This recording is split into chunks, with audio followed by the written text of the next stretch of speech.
the Wisconsin Sports Trilogy presents the Packers Trilogy Podcast.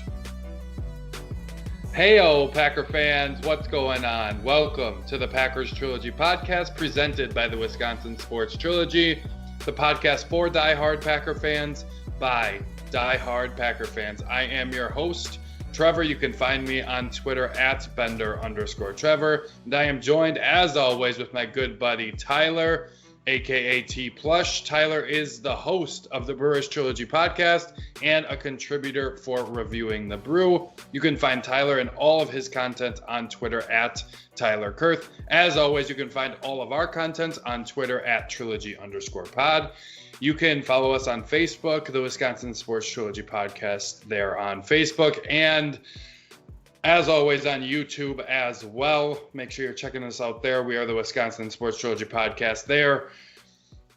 Check us out, subscribe, look at our videos. We do have extra content going out on YouTube.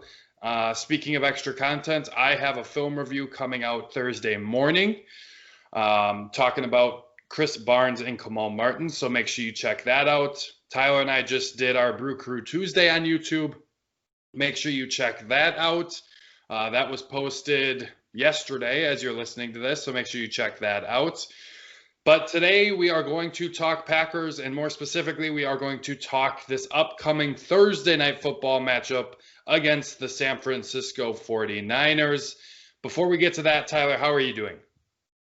I feel like that's a really loaded question as we're recording this on Election Day. Like, you have that going on. You have the Packers not making a move on the trade deadline day. You have all the players coming down with COVID.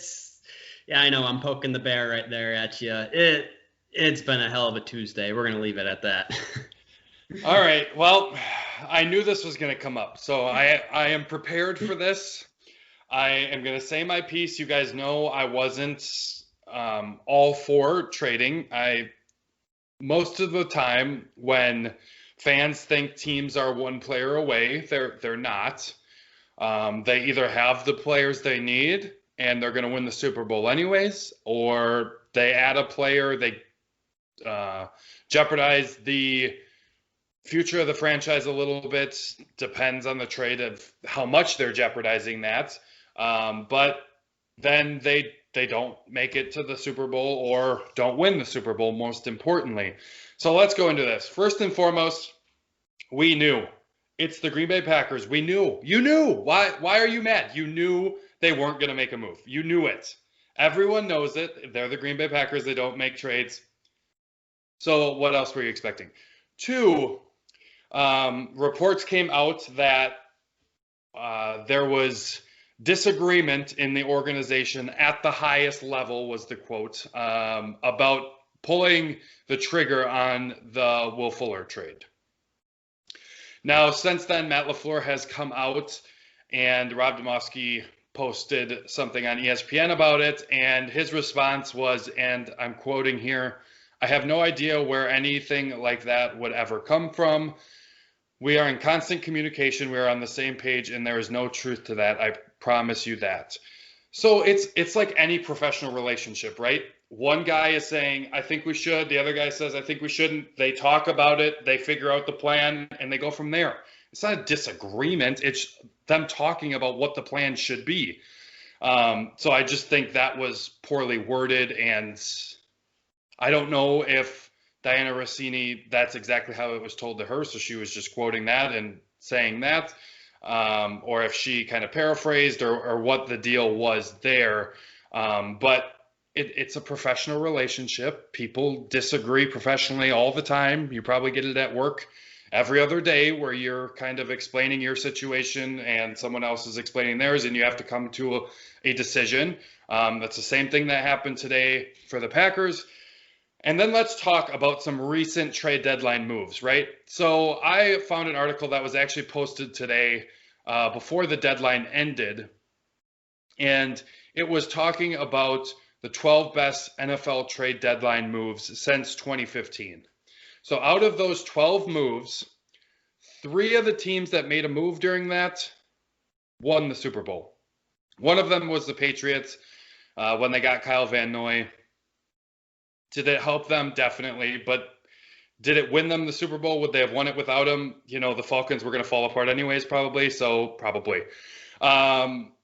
So if you take that, is a 25% chance of getting your team to the Super Bowl and winning a Super Bowl worth it to worsen your team in the future? And it's not just the second round pick that the Texans were asking for. And I think that's too much for 8 games, because there's no guarantee you get Will Fuller beyond that. For 8 games, a second round pick, hell no. Ask the New England Patriots how that went with Mohamed Sanu last year. And then it's picking up the $5.6 or whatever million that is left on his contract, and you can't sign better players. Aaron Jones, better player than Will Fuller. David Bakhtiari, better player than Will Fuller. Kevin King, probably not a better player, is on the field about the same amount as Will Fuller, because Will Fuller is injury prone as well. But at a more premier position, I'll take Kevin King. Corey Linsley, better player. So just to me, makes no sense to do that. And I think that was probably the discussion that was happening today. And by the way, if this trade would have happened, everyone would have thought of probably the Emmanuel Sanders trade for the 49ers last year. Just so you know, the 49ers were 6-0 before that trade was made. The 49ers were 7-3 after that, in the regular season at least. And if you remember correctly, the 49ers did not win a Super Bowl last year. So to me, this team is good enough to compete. Yeah, maybe they're not the best team in the league, but it's not always the best team in the league. It's just a team that gets hot at the right time.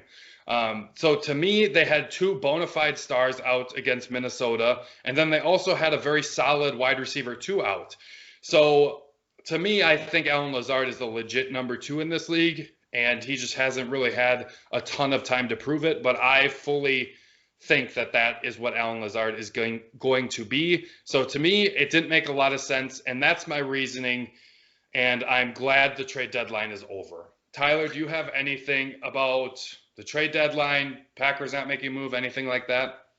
Well, after I'm done talking here, there isn't going to be any rumors of us having disagreements from higher ups in our organization, because you took a lot of the words right out of my mouth. I find it hilarious that you brought up the Emmanuel Sanders aspect, because Kyle Shanahan said today he feels like they would not have reached a Super Bowl without him, which is him, I feel like, just totally poking the bear. He said that because he knows we're playing the Packers this week. He listens to rumors that are going on. Sanders just helped him a little bit. Like you said, I don't think he was the sole reason they reached the Super Bowl last year, but it's just hard. Like with NFL trades, I feel like out of like all the other professional sports, it's so much more team oriented. Like, just bringing you one guy it's hard to measure an impact or see it as much and really say, hey, yeah, he helped us get to the Super Bowl. Whereas like if you trade for someone in the NBA, you only got 5 players on it once. You can lean on someone a lot more. So I feel like that's why you just don't see trades, and I think it's a really smart move to stay pat, because you already touched on Allen Lazard's going to come back at some point, and that's at this point you have to view it as basically acquiring someone, aka a wide receiver. Exactly. I think one of those 3 that won the Super Bowl was the Eagles, and that was for Jay Ajayi, who's, I think, now out of the league. I haven't heard anything of him basically since then. I haven't heard much of him since that Super Bowl run. So, like, it maybe just one tiny piece does put you over the edge, but I feel like the player, like, Will Fuller is a good player, don't get me wrong. And he would have helped this team, yes. But I don't think this team without Will Fuller is just incapable of beating good teams. They're capable of beating good teams. They beat the Saints. Oh, they didn't have Michael Thomas. Well, we didn't have Devontae Adams. So 1-for-1 trade-off there. We didn't have Kenny Clark in that game either. So to me, this Packers team can beat good football teams. They just have to show up. The 2 losses they have, they just didn't show up. And speaking of losses, 2 of their losses last year came against this 49ers team, and they just flat out didn't show up to those games either. So it's starting to be a little bit of a trend. Hopefully they kind of buck that trend and show up against the 49ers. And let's go to the injury report. Sad to report, there is 106 players on the injury report. Just kidding. It feels like it. It feels like both teams are just decimated by injury. The 49ers more so than the Packers, but let's go through it as we always do. Of course, Jair Alexander is listed as a full participant on the injury report with hand and knee. And we have an extra player this week, so 20 players as compared to 19 last week. Let's just go right through them. Obviously, the news about A.J. Dillon testing positive for COVID, and now Jamal Williams and Kamal Martin were listed as high risk. Close contacts with him, so they are not going to be out or be able to play. They are going to be out during this game. I think that's because they need 2 negative tests, but they're not allowed to test for a certain time frame or so. I don't really know. They're making sure that if they did get it, that they're testing when the virus would be detectable through the test. So that's the reason why they are not going to be able to play. But let's go through the rest of them. David Bakhtiari was limited. Chris Barnes, like I mentioned, Chris Barnes is limited. Hunter Bradley, again, limited. Mason Crosby, limited. Tyler Irvin was limited on Monday, full participant on Tuesday. Rashawn Gary, limited. Raven Green, limited. Aaron Jones, limited.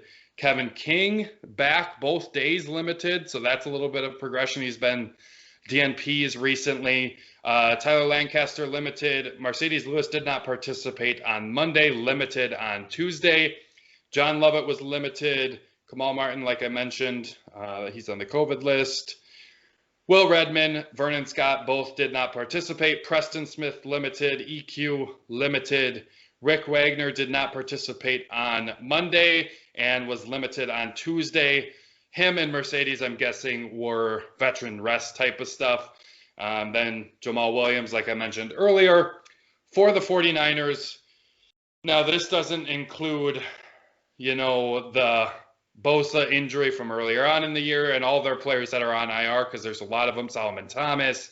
There's just a lot of players missing here. Richard Sherman. They have just been decimated all year. So they have Quan Alexander listed as limited, but he was actually traded. So the rest of their injury report is did not participate. And for a did not participate list, it's pretty long.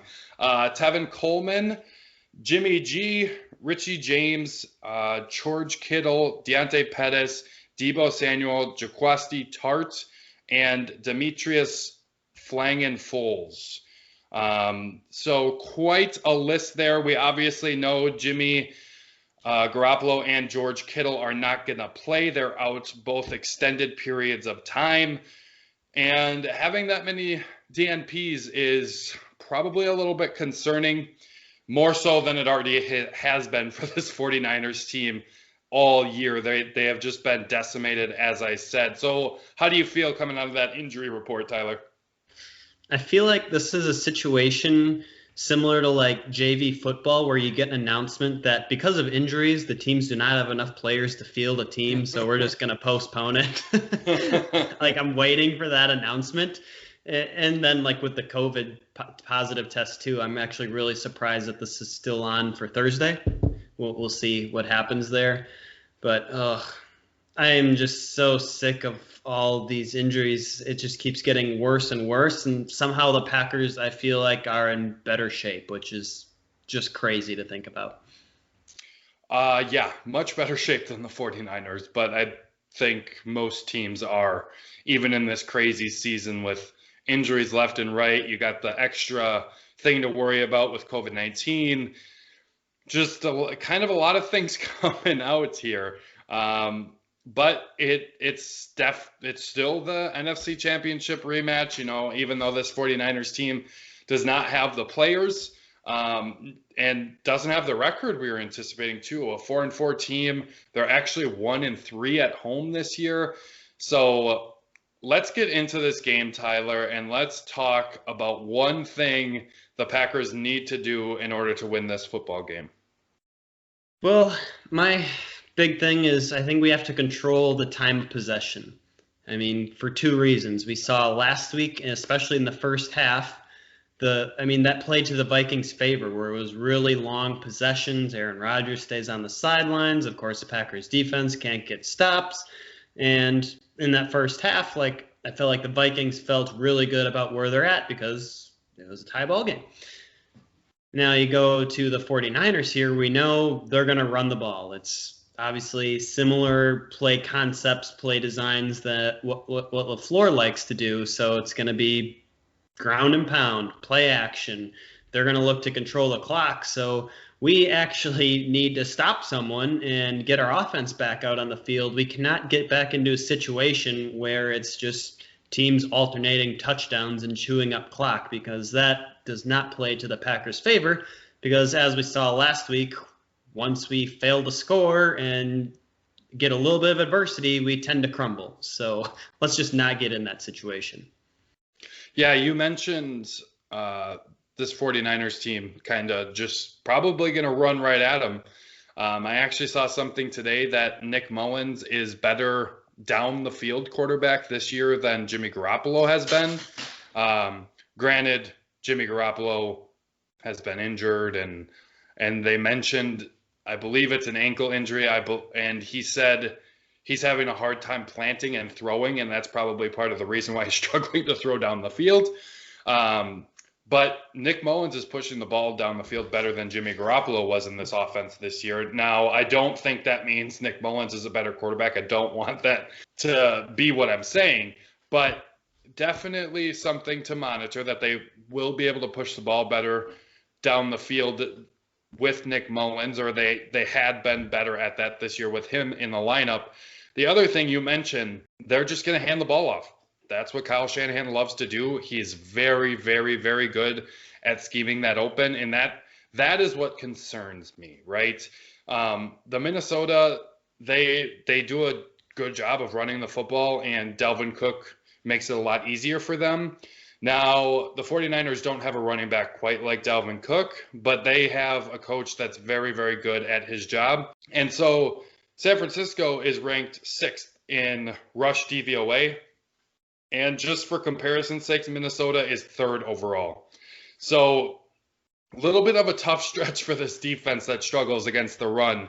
So that's going to be my thing. You know, it's basically, it ties into your thing that they need to do to win the game, right? It ties in really, really closely, but it's just not being terrible. You know, I don't think it was like all-time bad for the Packers against Dalvin Cook, but it was bad. It was pretty terrible. And it's something that we can't do. And it's definitely something, you know, week 16 when we play the Titans, that is going to be a little bit concerning that week as well.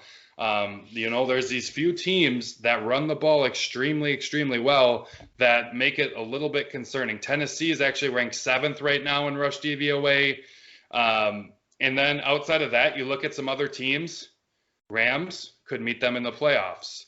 Arizona is 4th in DVOA, could meet them in the playoffs. And San Francisco, Tennessee, Seattle is 8th. Green Bay is actually ranked 9th. Baltimore is ranked 2nd. You know, there's these teams that we have potential to meet in the playoffs that run the ball extremely well. So it's definitely a little bit of a concern. I mentioned it on the recap of the Vikings game that I wasn't all that concerned. I thought they were playing well in the rush defense, and that was just flat out not the case in this game. And maybe that was because, you know, they weren't playing teams that were overly great at rushing the football. Tampa Bay and New Orleans. New Orleans is 13th. Tampa Bay is 14th. And outside of that, I don't think they faced anyone better at the run according to DVOA. So that's definitely something to monitor. And also, they were coming off a game against Houston, who's ranked 32nd in the league for rush DVOA. So maybe I was just looking at that game a little bit too much. So do you have anything else, any other little tidbit that you feel like they need to do? Yeah, I think you mentioned all the other teams' DVOA. I think that's really interesting. Like, it doesn't necessarily relate to the 49ers in particular, but all those teams have like different ways that they effectively run the ball. Like the 49ers typically, health permitting, run, you know, a lot of different running backs out there. the Cardinals, you think they got Murray. He can obviously scramble for a good amount of yards in a game. The Titans, it's just, here you go, Derrick Henry, go do your thing. So I think, the Packers being at 9th isn't a bad place to be. Would they be higher if Aaron Jones had played the last 2 games? I don't know. Maybe.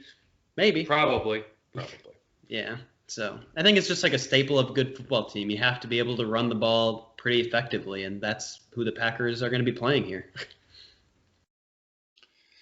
Yeah, I I agree with you. It's going to be an interesting thing to watch. Let's go to our stat and matchup portion for this week's matchup against the 49ers. Tyler, what do you got in this one? Kind of bouncing off, what I said relating to time of possession. Obviously, that translates on the defensive side of things too. Like, we have to get stops in order to get our offense back out on the field. So a couple interesting stats I found this week. Ben Fennell tweeted this one out. It's the third down defense completion percentage allowed. So that doesn't necessarily mean first down percentage. This is like throwing the ball. Percentage complete by the quarterbacks, 76% the Packers are allowing. That's second last in the NFL. So that is a not good, which means our blitz packages on third down are clearly not working, not getting home. And then when you combined our inability to tackle, that's just even worse, which brings me to my next stat here. It has the Packers missed tackles by week, and this is all according to Pro Football Focus. Last week we missed 11, which surprisingly was not the season high. The season high was 12 against the Falcons. This is terrible. And the most interesting part I find is they give the Packers an overall tackling grade. So Pro Football Focus usually uses things like 80 as like excellent, really good. Anywhere in the 70s is you're in pretty good shape.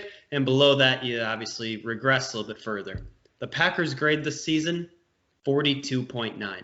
That is god-awful. God, that's bad. Yeah, I thought that it was bad this year. I knew it wasn't good. But I definitely thought Kamal Martin and Chris Barnes were showing a little something. When Kamal Martin came back, I'm like, okay, maybe it gets a little better. Maybe he's out there a little bit more. It's less noticeable then. But against Minnesota, definitely was not. Nowhere near cleaned up in terms of their tackling and everything like that. So, yeah, it's definitely a concern and definitely contributes to struggling in your run defense, right? So it's definitely something that needs to be fixed, and it needs to be fixed, but typically at this point, especially in the middle of a season, tackling just isn't magically going to get better, which is disappointing and definitely going to be where fans continue to vent on, right? Because I don't anticipate it just magically getting better overnight, unless it's strictly a, energy type thing and players just aren't wrapping up or they're just not playing quite as hard, so they're not finishing tackles, whatever it happens to be, maybe, but I highly, highly doubt that. I'm going to go into the DVOA stats. We're going to start with the 49ers. They're actually ranked pretty good for DVOA.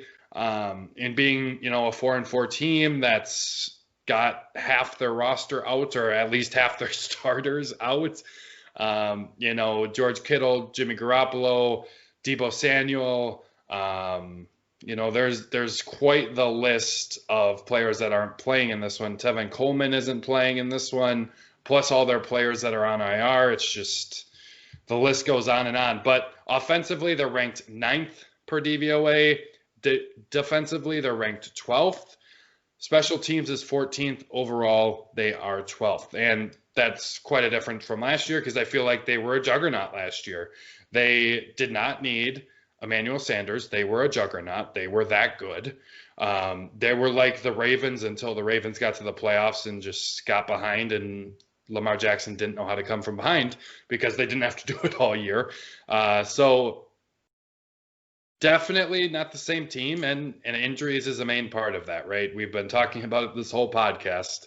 This 49ers team is decimated, and you want to win this game. You really want to win this game, but it also would have been nice to be able to beat a full healthy 49ers team, but that's not what's in front of you. So you got to go out and beat the team that is in front of you. And we'll go to the Packers DVOA stats. The offense somehow went up this week. I don't know if the rest of the offenses in the league just sucked for Football Outsiders, and that's why they decreased them in DVOA. But offensively, the Packers went up to number 2 in the league offensively. They were 4th. Their pass is 4th in the league. The rush is 9th in the league per DVOA. Defensively, take a drop back down. They went up 8 last week. Now they're down 7, so they're back at 29. Overall, their pass is 25th. Rush is 22nd, which dumbfounds me. The pass went down 5 against the Vikings, and the rush, I think, stayed about the same. Like, that just doesn't seem right at all.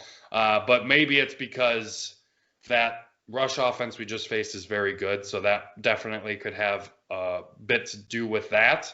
And considering it's adjusted for opponent, that makes some sense there. Special teams, they're 10th this week. They were 13th. And overall, they move up to 8. They were 10th. So definitely the Packers did not play well, but per DVOA, it didn't drop insanely amount. And actually, offensively, special teams, and overall, they went up per DVOA. So a little bit interesting nugget there for DVOA. Tyler, do you have any other stats or anything else before we get to our score predictions?